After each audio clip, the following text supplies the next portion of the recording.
శ్రీ గణేశాయ నమః, శ్రీ సరస్వతి నమః, శ్రీ గురుభ్యో నమః. భక్తులారా, మన దేవాలయంలో ఇప్పుడే ప్రభాత పూజలు పూర్తి చేశాం.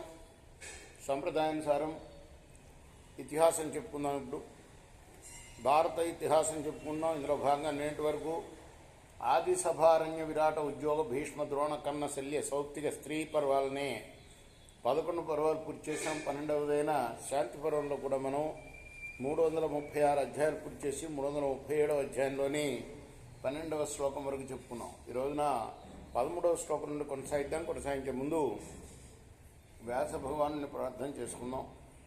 వ్యాసాయ విష్ణు రూపాయ వ్యాస రూపాయ విష్ణవే నమో వై బ్రహ్మనిధయే వాసిష్ఠాయ నమో నమః.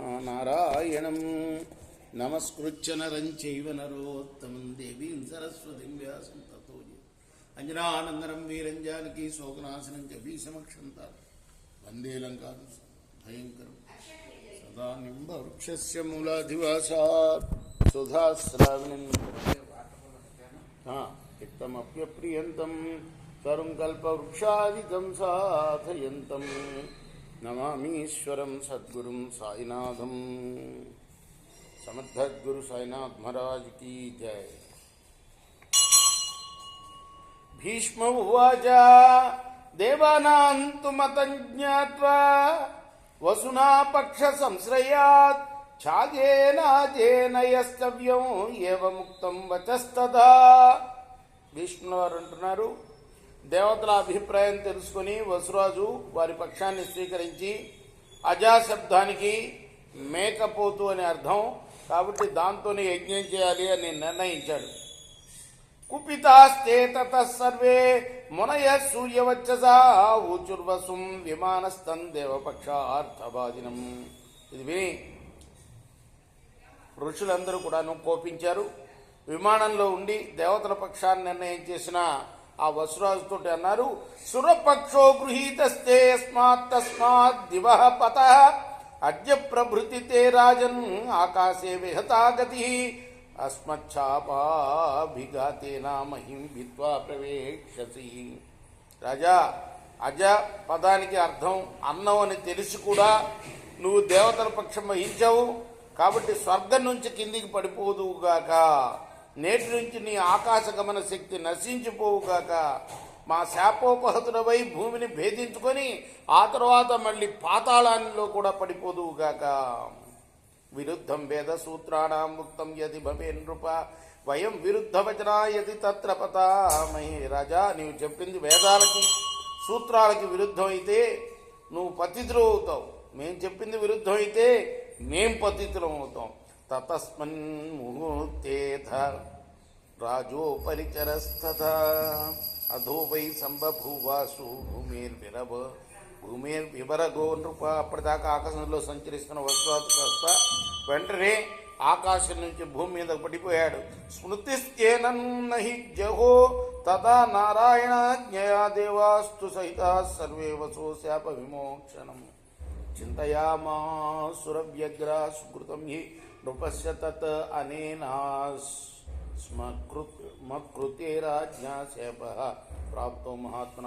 శ్రీమన్నారాయణుడి యొక్క ఆజ్ఞ వల్ల ఆయన స్మరణ శక్తి మాత్రం నశించలేదు. దేవతలందరూ కూడా ఓ చోట చేరి రాజును శాప విముక్తిని చేయడానికి ఉపాయం ఆలోచించసాగారు. వారు శాంత భావంతో తమలో తాము రాజు పుణ్యం చేసి కూడా మన కారణంగా శాపం పొందారు. అస్య ప్రతిప్రియం కార్యం సహితైర్నో దివౌకస ఇది బుద్ధ్యా వ్యవస్యాసు గత్వా నిశ్చయమీశ్వర ఊచు సంహృష్ట మనసా రాజో పరిచరం తదా. మనం అందరం కూడా కలిసి ఈయనకి మేలు చేయాలని నిశ్చయించుకున్న వారందరూ వసురాజు దగ్గరికి వచ్చి ప్రసన్నంగా ఇలా అన్నారు, బ్రహ్మణ్య దేవ భక్తత్వం సురాసుర గురుర్హరి కామంస తవ తుష్టాత్మ కుర్యాత్ శాప విమోక్షణ. రాజా, నువ్వు బ్రాహ్మణ ప్రియుడైన విష్ణుదేవుని భక్తుడివి, ఆయన దేవదానవులకు అందరికీ కూడా గురువు, నీపైన ఆయనకు మనస్సులో సంతృష్టి ఉంది, నీ కోరిక ప్రకారం నిన్ను తప్పక శాప విముక్తుని చేస్తాడు. మాననా త్వద్విజాతీనాం కర్తవ్యా వై మహాత్మనాం అవశ్యం తపసా తేషాం పరితవ్యం నృపోత్తమ యతస్త్వం సహసా భ్రష్ట ఆకాశాన్మేదినీతరం. నీవు మహాత్ములైన బ్రాహ్మణులను గౌరవించాలి. వారి తపో మహత్యం వల్లనే నువ్వు ఆకాశం నుంచి పతిద్రువై పాతాళానికి వచ్చావు.